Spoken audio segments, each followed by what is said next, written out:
What's up, everybody? Welcome back to another episode of She, Her, They with Kittens. I'm Kittens, and today I've got my friend Shelby Belfast Jones on with me.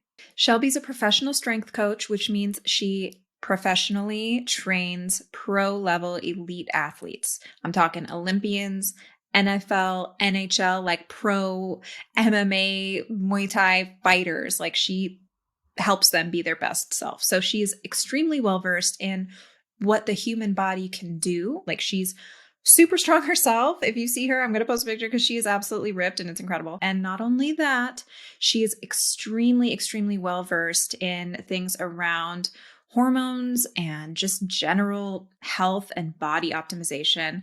Like she's who I call when I'm like, should I take this vitamin? Or like my doctor wants me to start this medicine. Am I going to be okay? Like she's who I call. She trains people of all genders and is very, very well aware of the constraints and parameters that come with competing in sports. So in today's episode, Shelby is going to basically debunk the whole myth around it being unfair for trans women to compete in sports with cis women, because it's not an issue.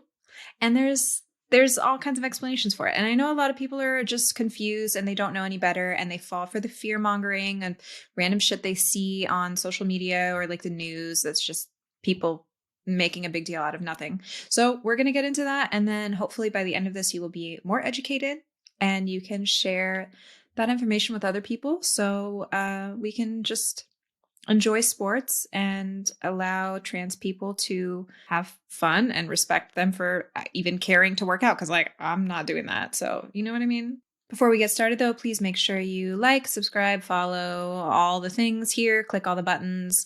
Find me on Instagram at IamKittens or at She, Her, They. And yeah, that's about it. All right, let's get into today's episode. Hi, thank you so much for doing this. I'm so psyched to have you. Yeah, thank you for inviting me on. I'm really excited. Yeah. Can you go ahead and introduce yourself for everyone? Your name, pronouns, how you identify in any way, and what you do as a profession.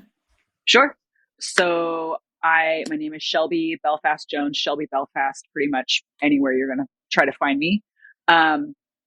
I am she, her, and I have been a strength coach for almost 16 years now, working with any person within the population, but with a large focus on professional athletes.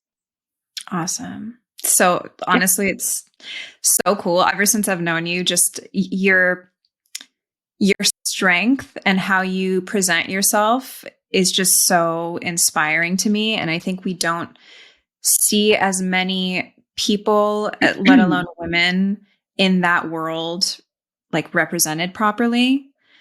I agree. And thank you for that. Yeah. We got a lot of men, and we also have a lot of like fit girly, fit inspo stuff that's promoting very unhealthy lifestyles. And your focus has always been on overall health and like body optimization versus like how to look cute in a bikini. Yeah. So my argument is always to anybody who asks is there's really, there's no downside to being stronger. Mm-hmm. There are plenty of downsides to just focusing on thinness or things of that nature. So yeah. That's why I became a strength coach. It's so, I mean, nobody can like see. I'm going to just put some pictures of you in here because you're just like fucking jacked. Like, I'm not going to get on your bad side. In my world, I feel like I'm okay. But I think also my world is very skewed because I'm around, I get to be around other women who are also incredibly strong. My mentor, Laura, and a lot of those women. There was a woman who's a friend of mine who I think 2 weeks ago just set the new world record for squat. Oh, wow. And she's a 34-year-old woman and she squatted 950 pounds. Okay. So, I mean, we're out here. We're doing it. It's just, nice. Yeah. No, it's so awesome. And I mean, why I really wanted to have you on today was because we've talked about this stuff a few times. And anytime there's like health related stuff or like athletic anything, I always am like, Shelby, what do you think about this? Because I know you know, and you're very, very educated on not only strength coaching, but just general like health, just body wellness in a real way, not a like Gwyneth Paltrow eat fucking bone broth way. So, well, thank you. God, I hope not. But one thing I think we've been seeing in the news quite often for a long time, but way more now with all of these awful bills that all these different states are trying to pass, is the argument around trans women and sports and their involvement in sports. Mm-hmm. And it is such a complicated but not complicated thing that I think a lot of people don't understand. Right. And I think there's so much incorrect information out there and fear mongering. So people that are even progressive in every other way and so supportive of minority groups in every other way, they're like, well, yeah, I guess that's not fair. Like, I don't think trans women should be able to whatever, because they don't know. They're getting the wrong information. So I think, there's a lot of layers to this. So I would love if you could kind of debunk, bullet pointed, and then, break it down, but debunk why it's not an issue for trans women to compete in sports with cis women. Sure. So before I launch into my feelings about this, and I want to attack this from several facets, because I don't think, it's not even that I don't think, this is not a simple issue of fairness, which is stupid in and of itself, and I'll get to that. But there's a lot of layers to this. But before I do that, I want to give a shout out to Skylar Baylor, also known as Pink Manta Ray on Instagram. Skylar is a trans man. He was the first transgender athlete to compete in the NCAA Division I swimming. He's been kind of at the forefront of talking about this subject matter. He recently had a woman named Joanna Harper on, who is she is a doctoral candidate, almost Dr. Joanna Harper. She is a trans woman. She has been running a lot of research on she is also an athlete herself. And she has been running a lot of research on the minutia of what being a trans woman is and how that could possibly differentiate from being a cis woman, and what the stipulations are for trans athletes. And a lot of the information that I have, I am a cis woman, but a lot of the information that I have comes from trans women in my life, trans athletes that I have listened to. The information is out there. I would encourage anyone who hears this to also go a step further, seek out Skylar, look at his page. He has his own podcast where he talks about this stuff. He is also a speaker you can hire to come and speak in front of classrooms if you happen to be a teacher listening. But please, don't stop with me. I know some things. There are still people out there smarter than me. So that's my little caveat, is that I know some things and I have some very strong opinions, but there are definitely people out there who know even more than I do, that I would love and encourage anybody listening to go farther with this and keep learning, because the more you know, the less bullshit you are susceptible to believe. Awesome. Okay. So the big question, I think, before we go into it, we need to delineate, when we're talking about trans athletes, are we talking about elite level athletes or like prepubescent athletes? Mm-hmm. And I want to say this outright. If we're talking about non-elite level, high school and under athletes, should they be allowed to compete with each other? Unequivocally, yes. Why the fuck does anybody care? Let kids play with kids. Let trans kids play. Let trans girls play with other girls. I don't even know why that's on the books of a discussion. That shouldn't even be something we're talking about. That should just exist. And I don't want to get in the minutia of why someone would have a problem with that, because I feel like that is so such a separate discussion and something that is so stupid that it boils down to, most of this boils down to transphobia, homophobia, and misogyny. But that at the highest level boils down to that. There's literally no reason why, if someone's not competing for an elite level trophy, anybody should give the least bit of a shit. You've never cared about what anyone's hormones look like before. Now, why would you care? Right. At a young level, why would you care? You've never cared about it until now. It is prepackaged transphobia and misogyny at its root. I feel like it's so interesting too, because almost all of these discussions that I hear and all these like points and people just fear mongering, they're almost 99.9% leaving out trans men from the discussion. Oh, yes. It's like they forget trans men exist. And so it's like, so do you want trans men that are like taking testosterone and all that to be competing against your little daughters in high school? Like, is that what your logic is here? They haven't forgotten about them. So I think the other big thing that we need to kind of acknowledge is that the reason, if we are to have discussions about the allowance of trans athletes, which seems foolish since the NCAA and the Olympics have been having these discussions for over 15 years, and by and large have come to a determination of exactly, yes, and this is how. Do I think there should be rules in place for athletes? Yes, but not to exclude. Those rules should exist to definitively include, right? Mm-hmm. If you set the goalposts here, and for the longest time, the goalposts have been for any athlete, it has been show that your hormone levels are within these parameters. If you are a trans woman, please have been on hormone therapy for depending on the organization, it's 1 to 3 years, but we know that hormones fall to normal levels under testosterone suppression within a year. So I'm good with a year, like whatever. You have a 12% decrease in athletic output after 1 year of hormone therapy. 12% decrease after being on hormones for a year. Yeah. Wow. So there's very limited research, but that is one study that came out and showed. And here's the other thing.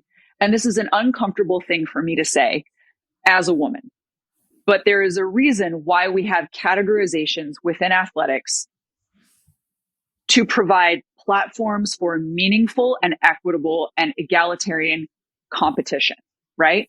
Mm-hmm. There is a reason why in weightlifting competitions, you have weight categories, right? Because someone who weighs 100 pounds isn't going to move the same amount of weight as someone who weighs 265 pounds. Right. And that makes complete That's just a fact. That stuff just makes sense. Right. So the influence of testosterone on a human body at a certain level, for the record, there are going to be people who hear this that don't know this.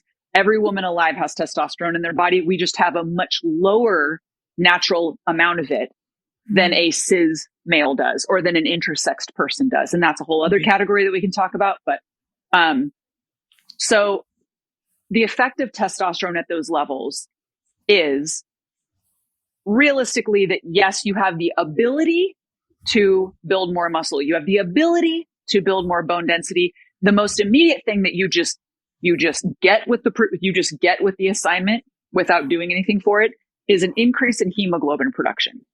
Okay. After a year of being on a hormone suppressant, it's all off the table. All of it. You're you're taken to zero and you don't get any of that stuff. So I understand the categorization of wanting to have competition files for men and women. What I do not understand and will never understand as to why those categorizations exclude trans women, or they're trying to. Well, I understand why, but it has nothing to do with sport or fairness. Nothing. Yeah. And why they're ignoring trans men.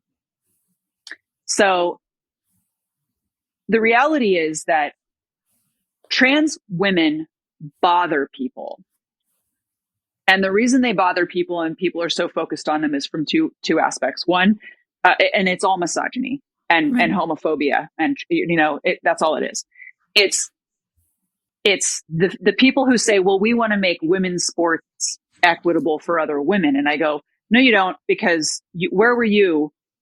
If that's true, there are so many other things that you could be fighting for to make sports more equitable for women. Dying on the hill of trying to exclude trans women and girls is not the hill you need to be on if you actually give a shit about women. Mm-hmm. Mm-hmm. You need to be fighting for equitable pay for female athletes. You need to be fighting for checks and accountability for female athletes who are sexually assaulted. Look at the Larry Nassar, fiasco with all of the gymnasts.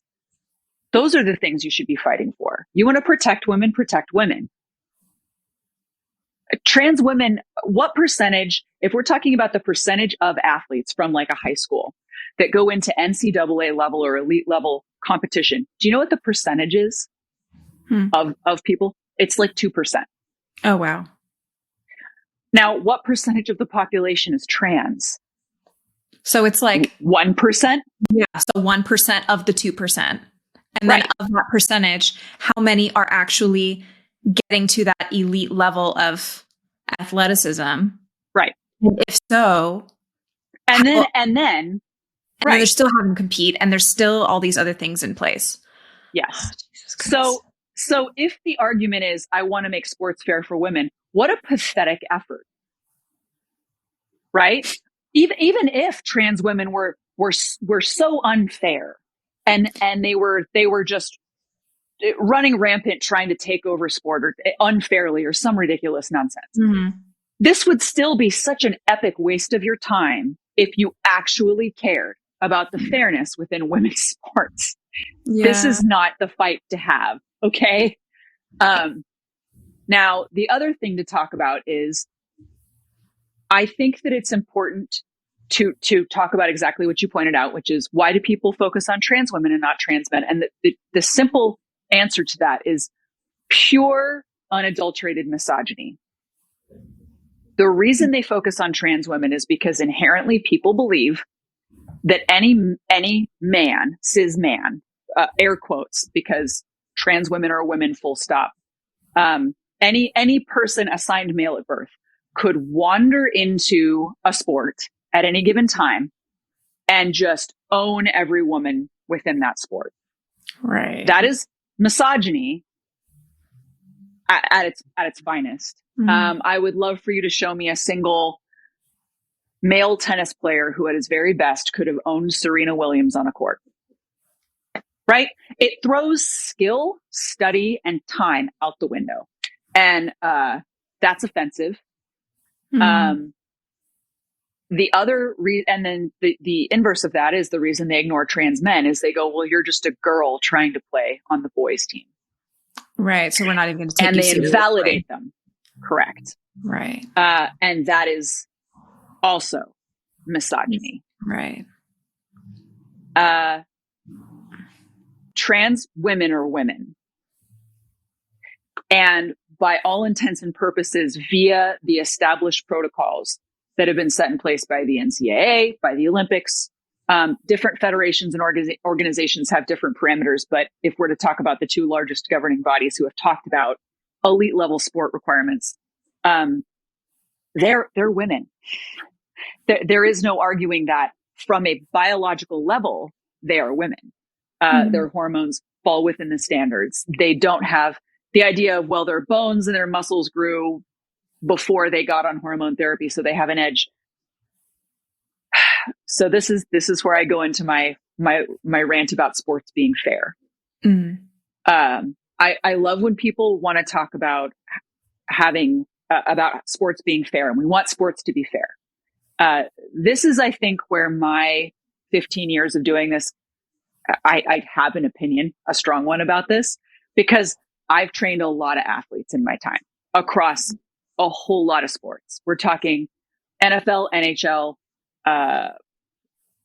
MLB. I've had a couple of Olympic athletes. I've had a lot of professional fighters.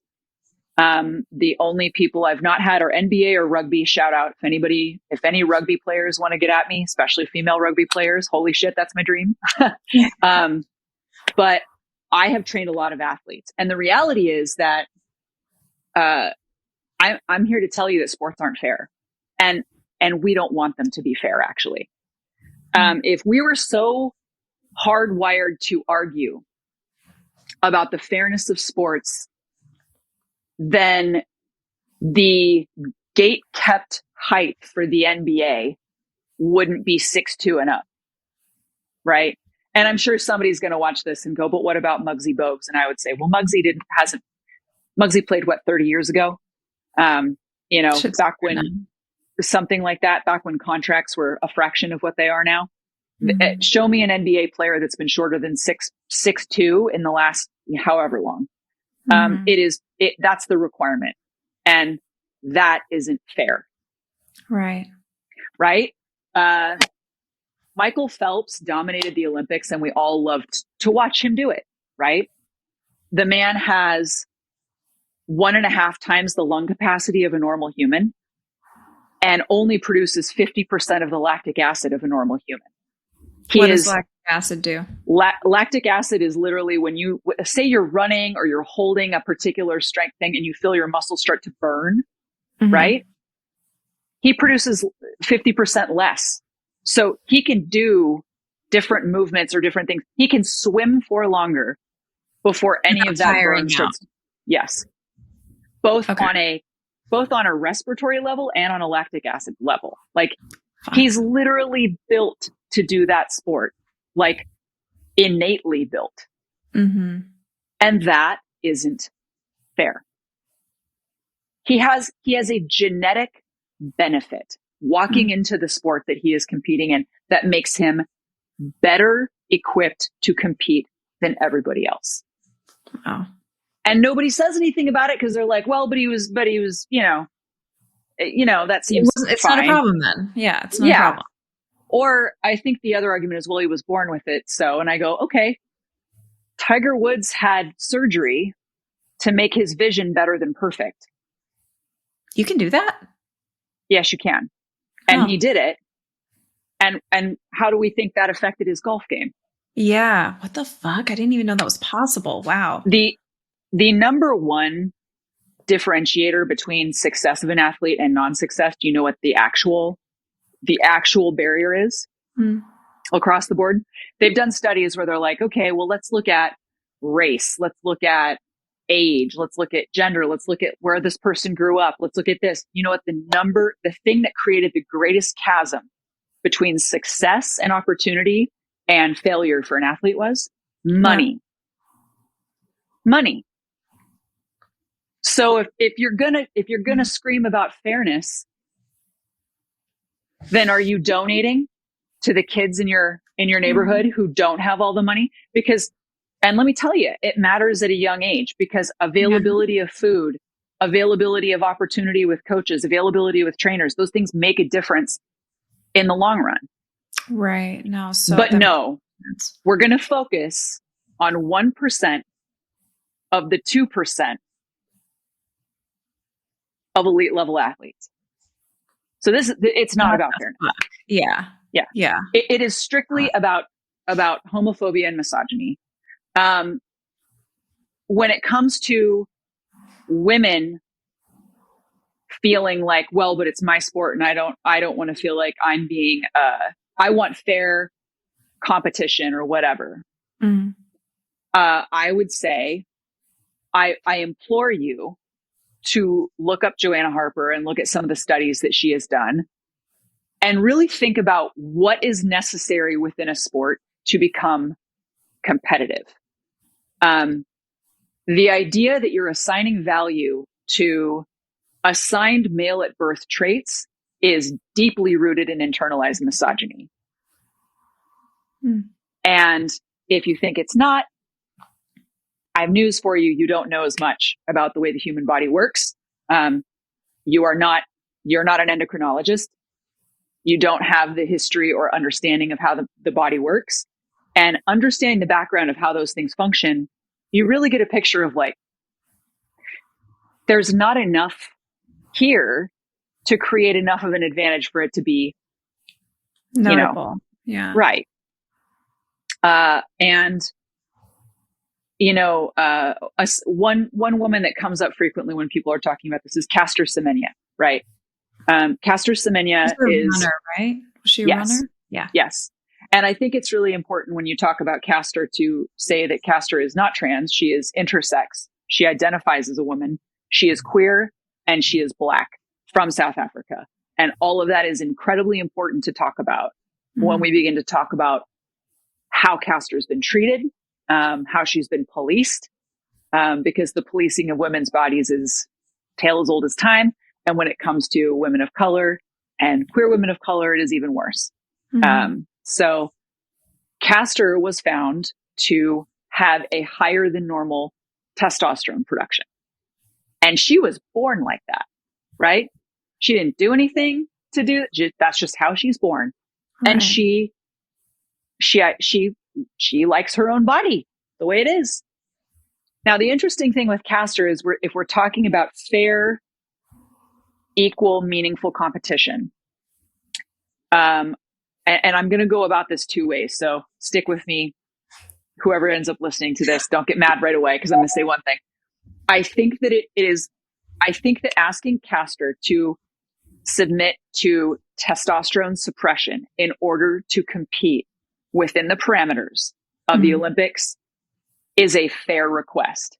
However, I think asking a person born in a state that they are born in to effectively suppress their hormones in order to compete on a human rights level is not great. And Joanna Harper made that point first time. And the first time I heard it, I was like, that is it. It is one thing on a sports fairness level to be like, yes, we all should be probably within these parameters. Right. And from a human rights perspective, asking a woman to suppress her hormones, and Castor doesn't like the way she feels. She's tried it and she does not like it. Yeah. Has some pretty wibbly human rights connotations there. And I don't have the answer to that particular question, but I also think that with the extreme rarity of intersexed athletes out there, and people like Castor, I think there are much smarter people that could answer that question that are not me. From a gut space, what I will tell you is I believe, and from what I have seen, that we watch sports to see amazing things happen. And the goal in so many of us is to go, I just want to see, you know, when you watch birds flying, there's a part of you as a human that goes, I'm watching this creature that was built to do this. And it's so amazing because it's so separate from me and so elegant by design and so beautiful in its ability to just exist in this space that it was meant to exist in. And in some ways, our perception of athletics is very much the same. The reason we loved watching Michael Phelps swim, despite all of this genetic benefit and all of this, like, yes, of course he's going to win. You know, his Which arms they didn't ask him to suppress or like, you know, wear something they that didn't inject up. Of course. Yeah, right. Nothing had to be changed in Michael. And again, it would have been a total human rights violation to do that. But in reality, I think we all watched going, wow, this is a person who is born to do this. And when I watch Castor Semenya run, that is how I feel. I look at her run and I go, we spend all of this time wanting to witness the best, you know, the best. We want to see someone do something beautiful and successful and, you know, witness the bird in flight, so to speak. And that's Castor when she runs. And getting pissed off and ground up by the minutia of what her hormones look like, to me, is a waste of any of our 1 to 100 years that we get on this planet. And part of me says, fucking lighten up and watch something beautiful happen. You know, we don't watch sports because we want to see fair shit shakedown. And that's just, it's fucking true. We don't. We watch sports because we want to see crazy shit. We want to see dominance. We want to see crazy shit happen. We want to see something incredible. We want to, you know, we want to see a pole vaulter launch themselves, you know, 20 feet over a pole or what. I don't know the measurements of pole vaulting, but do you know what I'm saying? Like, we want to see these, like, what? Incredible, like these things that we can't possibly imagine ourselves doing that seems so, and we want to see someone do it with a degree of ease that makes it seem that much more incredible. So when I am not a particularly religious person, but when we are gifted something from the universe, something like a person like Castor or like Michael Phelps, I think we should take the gift. It is a rare one, and leave it alone. And in the case of trans women, I think what we should see is a person who is not given the gift and instead is given a huge mountain to climb and celebrate the fact that they are willing to jump through those hoops and train really hard. It's like people forget that becoming an elite level athlete is the gnarliest thing in the world. This isn't, these athletes don't like show up on game day like, hey, so glad I showed up for training 3 times last week. It is a 6 to 8 hour a day training schedule for 6 days a week most of the time. Wow. It's grueling. It's a whole life. Like these people don't make contracts because of what they do on a performance day. They make their contracts because of what they do for the rest of the year before that day. Right. And when you consider trans athletes, the other thing you have to consider is the mental health aspect of it, right? On top of everything else, on top of all of the hoops that trans women have to jump through in terms of hormones, in terms of, okay, I'm going to get tested again. I have to do this. There is also the aspect of camaraderie and the aspect of mental health. I believe her name is Laurel Hubbard. She was an Olympic competitor, a trans woman who competed in the Olympics. Her performance was very hard to watch because it was very clear that the transphobia that she endured affected her performance. Very, very, very clear.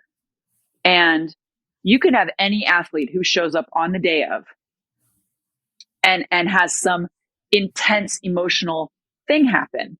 For trans women, it is every day of their life leading up to that moment, right?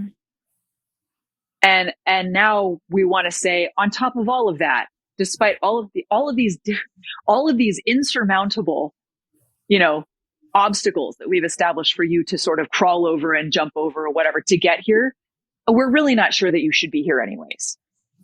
And I just feel like, what the fuck is the point of sports at that point? Yeah. And that would be my question to anybody who still has problems with it is, what the actual fuck do you think sports are for? Are they so that you can pat yourself on the back in an act of tribalism and feel like you belong to something? If that's the case, what the fuck do you want to belong to? And I'm not talking to, the red hat Trump supporters who they probably don't listen to this podcast anyway, but I'm not speaking to them because the simple reality is that you can't change those people. Those minds are not flexible. Right. And they're not there they're not countering trans athlete presence because they want to establish fairness for any reason. They just hate trans people. Yeah. Right. They just hate trans people. I am more interested in speaking to anybody who's maybe on the fence because they don't actually understand the minutia of what goes into becoming an athlete. They don't understand the minutia of what goes into the testing requirements for an athlete at the elite level. They don't understand the pressures that an athlete who is cis, who has had a relatively flexible, easy time, financially getting to where they've gotten to. It is an incredibly strict and tight existence. And then you add in the aspect of being trans, navigating life as a trans person. And I go, by the time that person arrives, by the time that woman arrives on the stage or on the court or on the field, none of us should give a fuck other than the fact that holy shit, she made it. Yeah. And if you are at all a feminist, an inclusive feminist, that alone should be the most inspiring shit to you, because fuck, we have it impossibly hard already just as women. And then you add in trans women who are just fucking punching down every wall that you can imagine to get to that point. What the fuck are sports for? If not to inspire us by seeing a person just tuck their head down against some level of adversity and just say, fuck it, and run right at it. And if that's not why you watch sports, if you watch sports because you want to be some couch commentator and be like, I could do that. If you watch sports because you want to talk shit on people, do something else. Do something else with your fucking life. Like, it's too limited. Go be inspired by athletes. That is what that's there for. And there is so much to love and be inspired by if you get out of your own fucking way and stop trying to draw stipulations.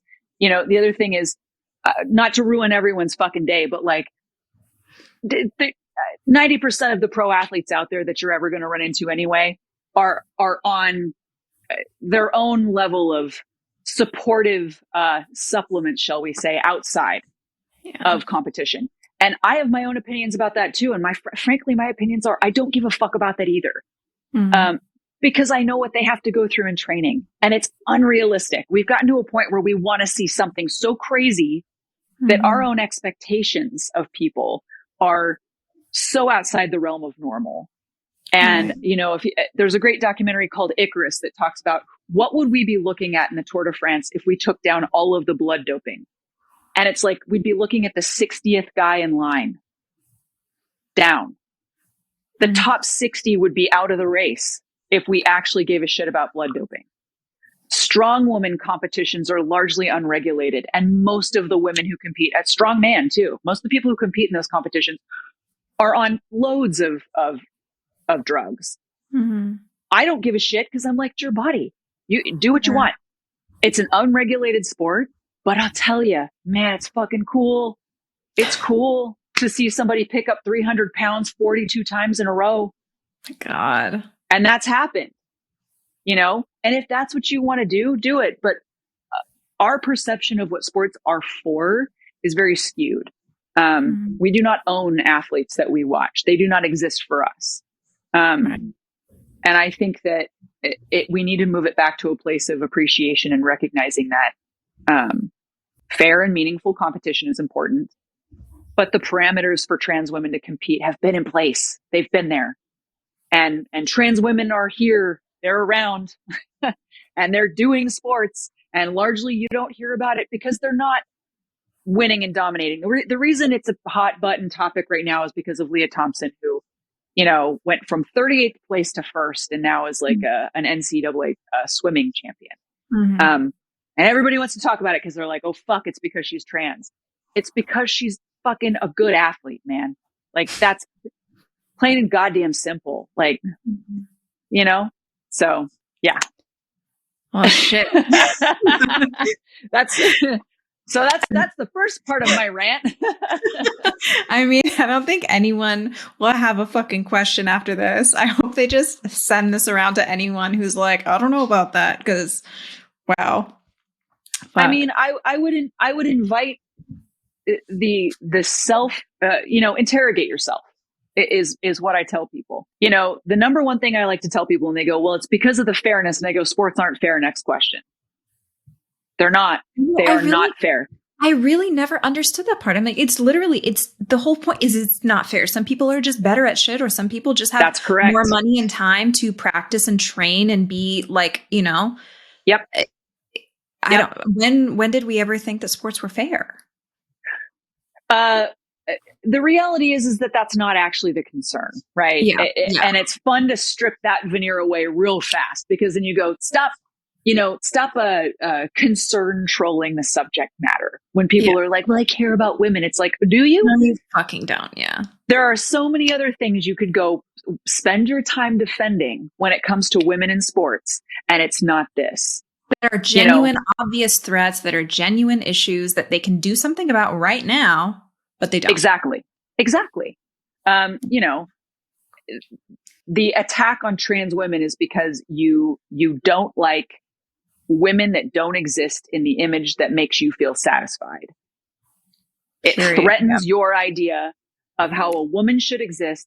And the aspect that I know a little bit about that is being a strength coach and existing as in a body that is much more muscular than I used to be.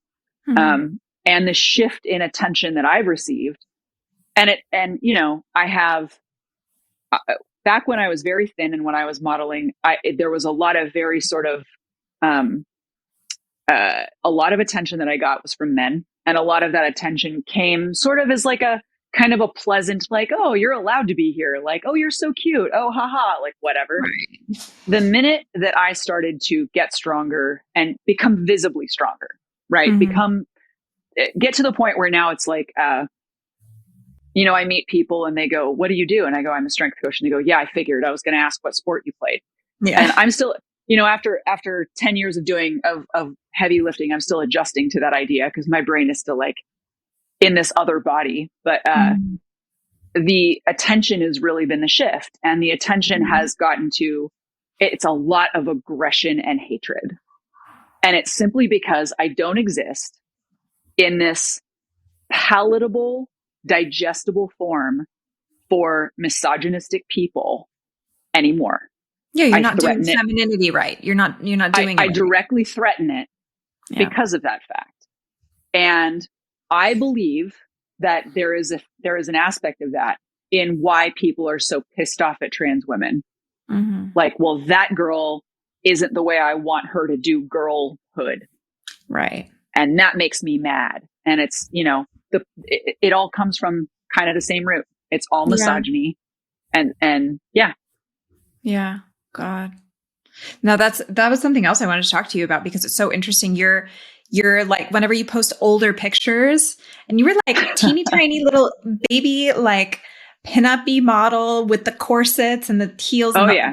So, the fraction of time that I was a pro model back when I was like 18, 19, and I haven't posted pictures from that in a long time because that shit makes me sad. I was about 122 pounds. And I'm 5'10". And I was deeply unwell. And the pictures that I do post are of me at about 135 pounds. So I had already gone up in weight. Oh God, at that you're even point. smaller. Holy shit. Oh yeah. And at 135, I had worked my way out of pro modeling potential and instead gone into alt modeling, where I was like, back in the day posing for Inked and Skin 2 and whatever. Mm-hmm.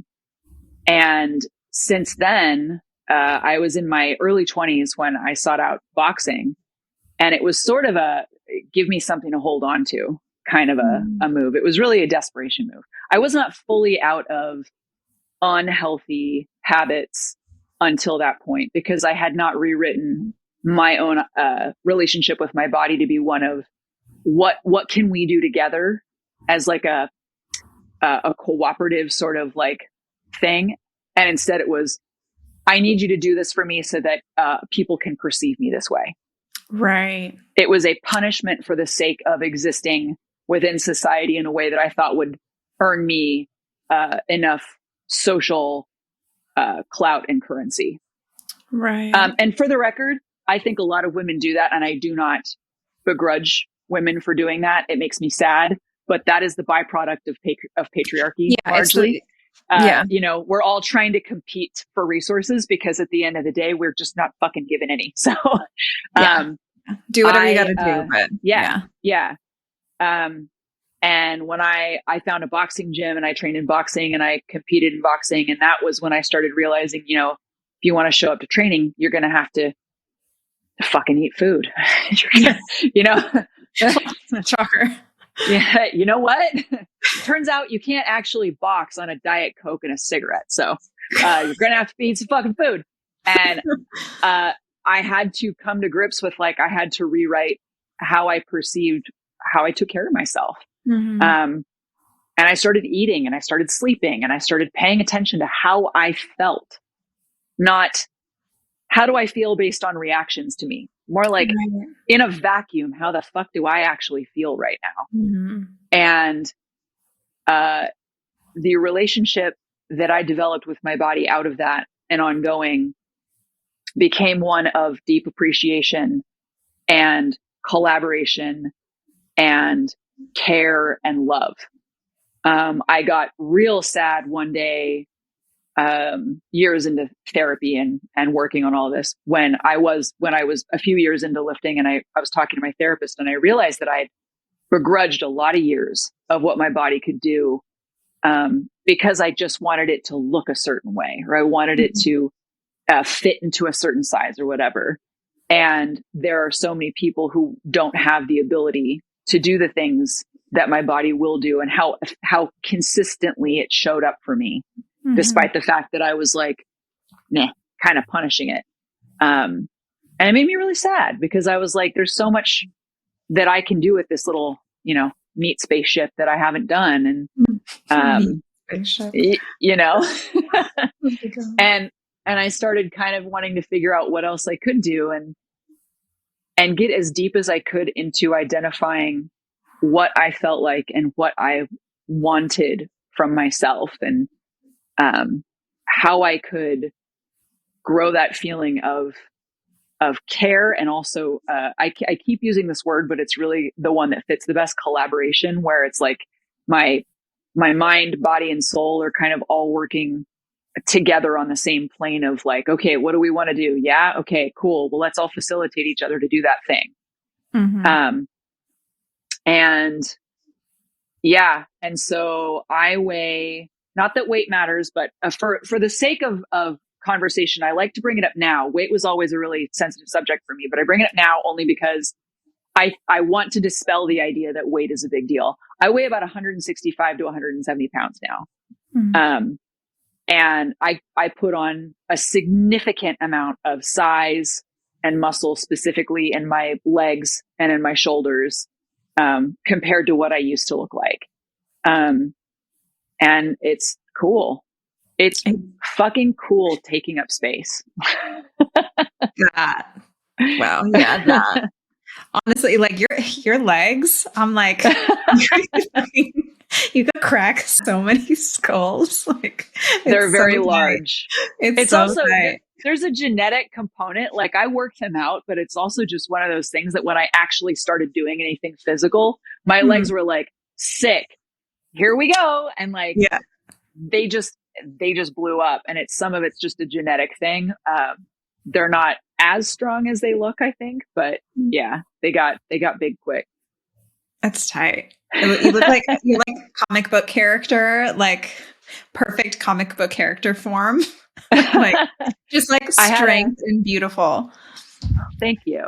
And I think getting to a point where I also could be like, and it's the thing that I want for all of the women that I coach to feel is, regardless of whatever you want with your body, the thing that I want to give to people that I work with is a sense of belonging and collaboration and pride with anything that they're able to accomplish. Right. I can promise you there's so much more that you can do that you haven't been told you can do. I think that's actually the thing that I love the absolute fucking most about trans women and trans athletes. The trans women in my life stand as beacons of hope for what women are told we are not allowed to accomplish and can.